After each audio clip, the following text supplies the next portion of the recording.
গল্প শুনি। একটা হোস্টেলে ১০০ জন স্টুডেন্ট ছিল। ১০০ জনের জন্য টিফিন দেওয়া হতো সিঙ্গারা। তো সেখানে ৮০ জন স্টুডেন্ট সিঙ্গারা পছন্দ করত না। আর বাকি ২০ জন প্রতিদিন সিঙ্গারাই খেতে চাইত। তো বাকি ৮০ জন যারা ছিল ওরা হোস্টেল সুপারের কাছে আবেদন করল যে, "আমরা সিঙ্গারা পছন্দ করি না।" তারপর হোস্টেল সুপার সিদ্ধান্ত নিলেন যে, ভোটের মাধ্যমে টিফিন দেওয়া হবে। যে দলের ভোট বেশি হবে টিফিন হিসেবে সেটাই আসবে। তো ভোট গণনার পর দেখা গেল যে ওই যে ২০ জন ছিল ওরা প্রতিদিন সিঙ্গারার পক্ষেই ভোট দিত।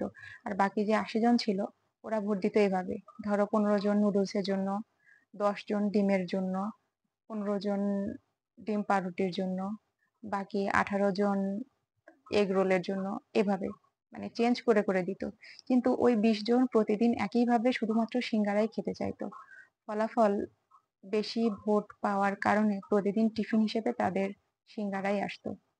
এখান থেকে আমরা যা শিখলাম সেটা হলো, যতক্ষণ পর্যন্ত ৮০% মানুষ নিজেদের স্বার্থ চিন্তা করবে, নিজেদের স্বার্থের জন্য বিভক্ত থাকবে, ততদিন পর্যন্ত ওই ৮০ ভাগ মানুষকে ২০ ভাগ মানুষই শাসন করবে। এটার নামই ডেমোক্রেসি, গণতন্ত্র।